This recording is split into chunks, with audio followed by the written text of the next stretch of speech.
Bonjour à toutes et à tous, j'espère que tout le monde va bien. Aujourd'hui les amis, nouvelle vidéo et on parle aujourd'hui de Solo Leveling Ragnarok. Voilà, la suite directe de Solo Leveling sortie il y a quelques semaines maintenant, hein. On a 14 chapitres, on va se les débriefer ces chapitres.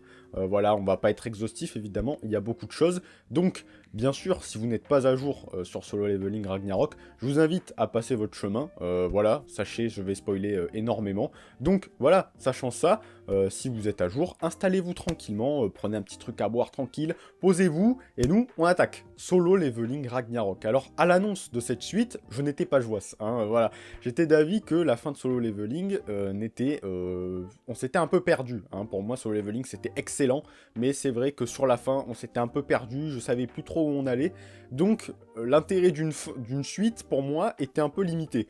Finalement, ça s'est plutôt bien passé, même si au départ, j'étais pas très bien engagé, on va le voir. Mais voilà, au départ, j'étais pas hyper bien engagé à l'idée d'une suite.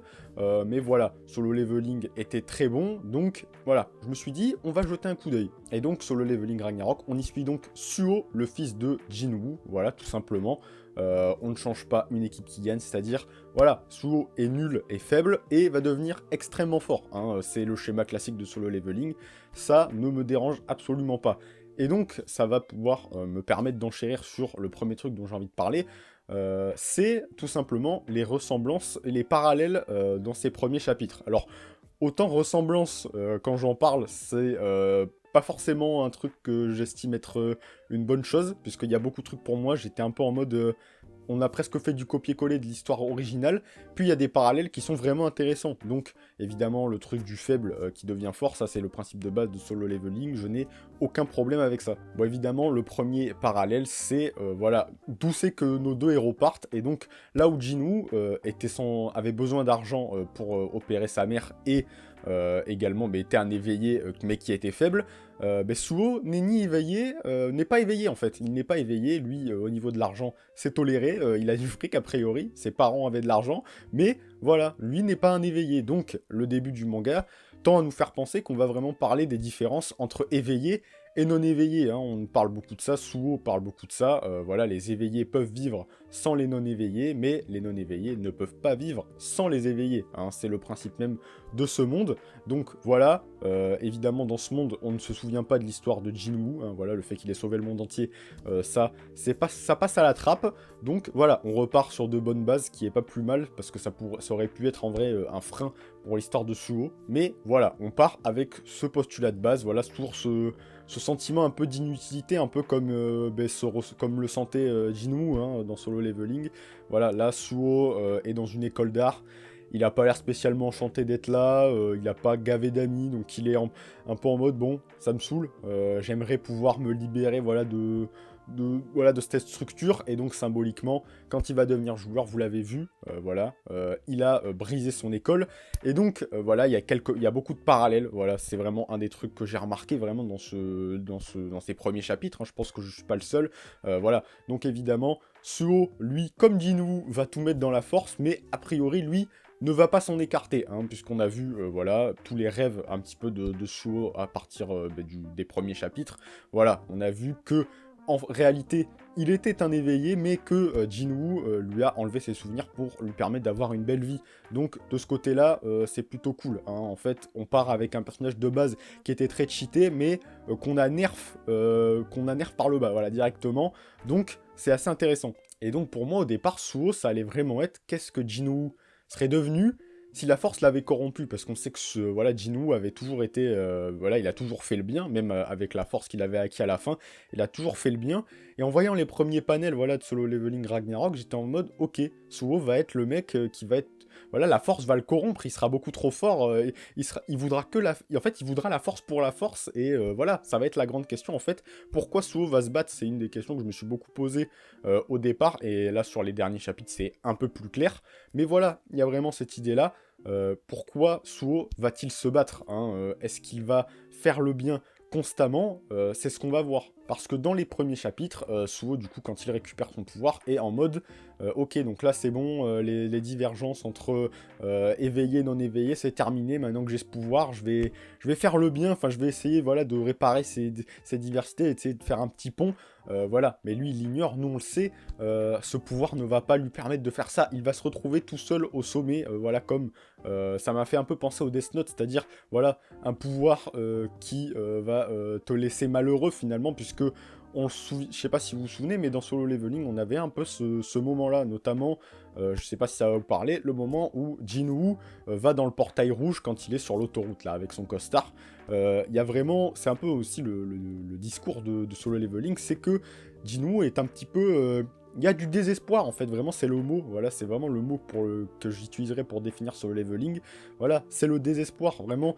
Jinwoo, à ce moment-là, dans ce portail rouge, voilà, élimine les ennemis sans grand problème, mais est très seul, malgré qu'il ait des acolytes avec le petit mec qui voulait la reconnaissance de son père. Il est très seul, et Suo ne le sait pas, mais il va être seul, même si, évidemment, changement de parcours quand même pour Suo, puisqu'il va être accompagné d'un personnage que l'on connaît bien, Beru, voilà, on va l'appeler comme ça, je ne sais pas, parce qu'évidemment, les traductions pour les manhwa entre les chapitres changent, alors du coup, je pense que tout le monde connaît sous ce nom-là, donc je vais l'appeler comme ça. Beru, du coup, qui va l'accompagner. On l'a également nerfé, puisqu'il fallait, voilà, on l'a mis un peu en mode sidekick. Voilà, il est là sans être là, puisque son apparition sert à sauver Suo de la mort, hein, finalement. Comme à l'époque, Jinwoo avait failli mourir, on a encore ce petit parallèle. Suo manque de mourir également. Beaucoup de parallèles voilà, de construction, je l'ai déjà dit. Des parallèles de construction qui se retrouvent un peu partout dans des petites choses. Hein, voilà, le double donjon, voilà, le donjon de Carthénon qu'on retrouve plus ou moins dans le donjon où apparaît le croc de Rakan, l'épée qui va devenir finalement un petit peu l'allié de Suo pour un temps en tout cas. Voilà, on a vraiment toute cette construction qui se ressemble assez, hein, vraiment ce double donjon, Suo qui finit à l'hôpital. Bon, évidemment, il découvre un petit peu ses quêtes, les quêtes journalières du système. Je disais, pourquoi va-t-il se battre? On a du coup ce truc-là où il va en fait se battre pour retrouver son père, ni plus ni moins, son père qui est en train de se battre contre les Itarim, apparemment, les dieux de l'espace. Voilà, on a mis Jinwoo de côté, et sa mère apparemment également à Suo, Shaein, je crois que c'est ça son nom, je sais pas si je le prononce bien, mais vous voyez très bien de qui il s'agit, a apparemment été capturé également par les Itarim, en tout cas on nous dit piégé, donc quels sont les tenants aboutissants, on ne sait pas. En tout cas, il va essayer de se battre pour retrouver ses parents, et pour ça, a priori, il n'a aucune peine. Hein. Évidemment, on va avoir ce truc-là comme Jinwoo, il se fiche de la force utilisée du moment que ça va lui permettre de retrouver ses parents. Hein. Donc, quand il s'agit voilà, de s'allier avec le Croc de Rakan pour en faire un allié, puisque le Croc de Rakan est en fait un acolyte de Rakan, le monarque bestial que Jinwoo avait fumé assez salement. Et bien voilà, il dit, il n'y a pas de problème, moi je veux juste retrouver mes parents, donc pourquoi on s'allierait pas? Il a aucune raison de vouloir de se battre contre les monarques. Les monarques ne sont plus des ennemis. Et donc, évidemment, on le sent bien venir, et ça se confirme dans les derniers chapitres qu'on a vus. On finit par rencontrer le fils voilà, de Rakan, le monarque bestial, qui va tout simplement devenir un petit peu le loup de Jon Snow de Suo. Voilà, hein, on va l'appeler Grey. Et donc, c'est voilà, un nouvel acolyte pour Suo qui va devoir donc retrouver les autres monarques et en faire des alliés, et potentiellement devenir extrêmement fort grâce à leur appui, puisque Suo est doté de plusieurs capacités que on ne sait pas s'il les avait pas, Jinwoo, mais en tout cas, il les utilisait pas. C'est-à-dire que voilà, il peut plus ou moins fusionner déjà avec les esprits qu'il capture. Évidemment, ça a été une de mes craintes. J'avais un peu peur que, quand j'ai vu que ça commençait à mettre Suo qui rappelait les morts à la vie, j'étais en mode, non, en fait, c'est pas ce que j'attendais. Je voulais pas que Suo fasse exactement le même pouvoir que lui. Heureusement pour lui, il n'a pas cette maîtrise-là de ce pouvoir. Hein. Voilà, il ne peut pas en conserver autant que Jinwoo, et il les utilise voilà, pour en faire des armes en fait. Hein. Il les fait fusionner avec lui pour faire des gantelets, voilà, pour frapper extrêmement fort, puisque voilà, Suo c'est un bagarreur de rue. Hein, voilà. Il va se battre avec ses poings, et a priori c'est comme ça que ça va s'orienter tout le long voilà, du manhwa. Et c'est pas plus mal finalement, hein, puisque bon, il y avait vraiment ce truc là de Jinwoo, félin, voilà, un peu pas roublard, mais voilà, très classe. Là, si Suo devient un peu en mode la roublardise, et les grandes claques dans la gueule. Bon, voilà. Ça fait quand même plaisir parce que esthétiquement, c'est toujours magnifique, hein, ça, il n'y a aucun problème là-dessus. Et c'est assez rafraîchissant, hein, donc là, évidemment, je vous le dis, je vais beaucoup spoiler. Je reviens du coup sur ce passage. Suo qui fusionne du coup avec Grey, voilà le petit loup qui est en fait le fils de Rakan, le monarque bestial. Et donc ça donne une espèce de nouvelle forme. C'est vrai que ça c'est un des trucs qu'il n'y avait pas trop dans Solo Leveling. Les ingrédients du succès, les transformations tout simplement, une transformation pour Suo. Et donc évidemment on a très envie de voir quelles sont les autres transformations de Suo avec les autres héritiers des autres monarques, puisque c'est une mission maintenant de Suo, les trouver tous. Mais un des trucs très intéressants de ces premiers chapitres, c'est Beru dans un dialogue qui nous dit, voilà, qui nous parle vraiment de... qui nous fait l'éloge voilà, de Suo. Hein. Suo est très à l'aise avec l'autorité du monarque, il l'utilise excellemment bien, presque aussi bien en réalité que Jinwoo, même à la fin du manga. Hein. Il s'en sort extrêmement bien, on nous montre même quand il était enfant, il s'en démerdait très bien de ce pouvoir. Et donc, il nous parle vraiment voilà, d'un prodige. Et donc, la question c'est, est-ce que Suo est censé dépasser est-ce qu'il est censé dépasser Jinwoo alors évidemment, ça c'est un des trucs que je dis souvent dans JJK, ceux qui regardent les reviews le savent.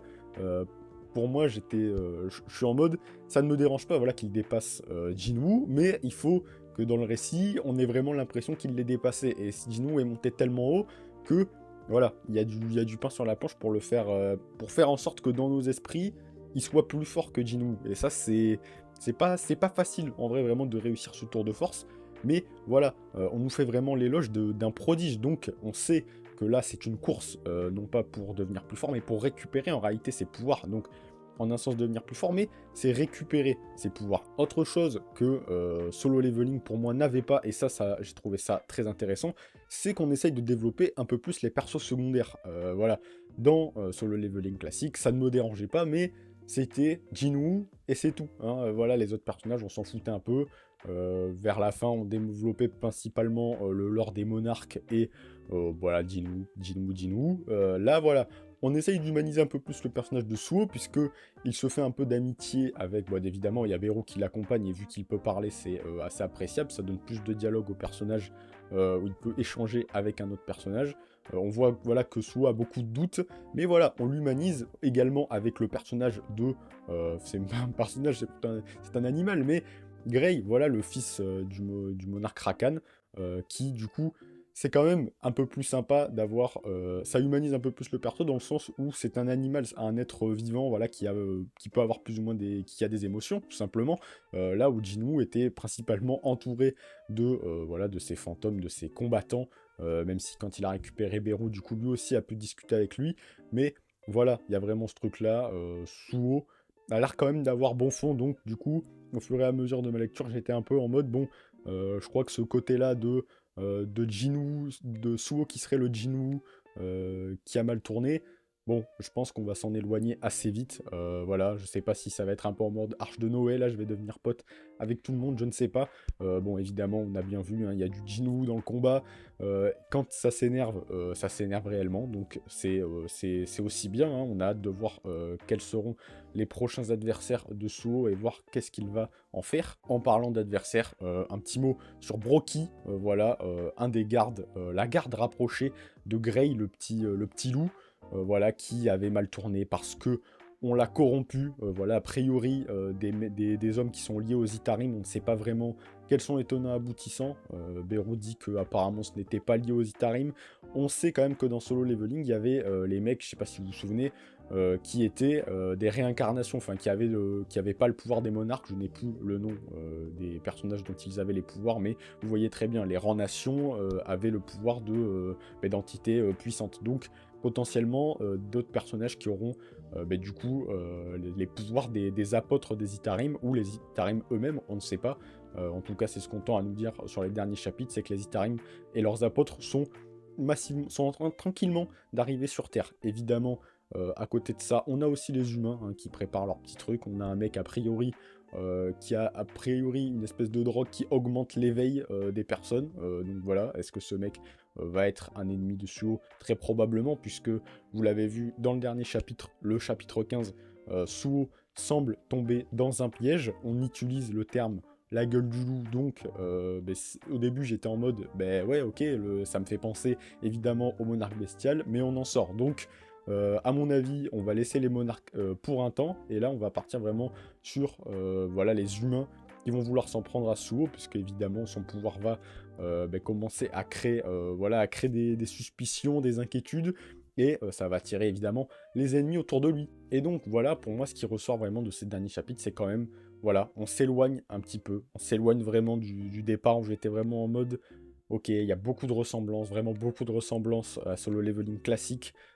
C'est dommage, il y a des persos intéressants, mais voilà, si ça ressemble trop, ça n'aura pas d'intérêt. On tend vraiment à s'écarter de ça. L'histoire de Broky déjà tend à être quand même, c'est quand même bien différent. On avait rarement ça, hein, des personnages, surtout sur le début, avec des backgrounds. Là voilà, on a quand même ce personnage de Broky.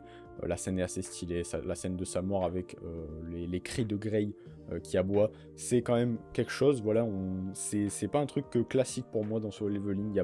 Il n'y avait pas tant de, il y avait pas ce développement là sur les ennemis, donc ça c'est très cool. Donc voilà, pour moi c'est ça le point fort là sur les derniers trucs, c'est que on s'éloigne tranquillement de l'histoire de Jinwoo, et c'est très bien comme ça en fait, hein, parce que c'est pour moi là, tout l'intérêt d'une suite. Ce n'est pas de ressembler comme Boruto arrive très bien à le faire, c'est voilà, garder les éléments qu'on connaît et en faire quelque chose de nouveau, de plus puissant. Et a priori, c'est le même chemin que Boruto. A priori, Suo va réussir à se détacher un petit peu voilà, de cette aura de Jinwoo, toujours en suspens cette question de est-ce que on va vraiment le ressentir? Est-ce que si il doit devenir plus fort que Jinwoo, est-ce qu'on le ressentira vraiment dans le récit? Donc potentiellement, maintenant, je ferai, voilà, tous les 15 chapitres, je ferai un petit retour sur qu'est-ce qu'on en a pensé. Voilà, donc Solo Leveling Ragnarok, et bien même si au départ, j'étais pas très bien engagé, et bien je suis très content et je trouve ça très bon. Voilà les amis, j'espère que cette petite vidéo vous a plu. Je ne sais pas combien de temps elle va durer. Encore une fois, ça a été très laborieux, comme pour My Hero Academia, de la tournée. Il y avait énormément de choses à dire. Peut-être que 15 chapitres, c'était un peu fat pour revenir dessus. Mais voilà, je pense pas avoir oublié les choses importantes que je voulais dire. Comme dit mon acolyte, des fois on a beaucoup de choses à dire, mais tout n'est pas forcément pertinent. Donc j'essaie vraiment de vous garder ce que j'estimais être pertinent. Voilà, j'espère quand même qu'elle vous a plu cette vidéo, je le redis. Si c'est le cas, vous mettez un petit pouce, et puis vous, si vous avez lu Solo Leveling Ragnarok, vous me dites en com qu'est-ce que vous en avez pensé, voilà, ce que vous avez bien aimé, vos interrogations, tout ça, vous connaissez. Vous vous abonnez évidemment pour ne rien rater, voilà, il y a pas mal de reviews, JJK qui va arriver, tout ça, One Piece, vous connaissez.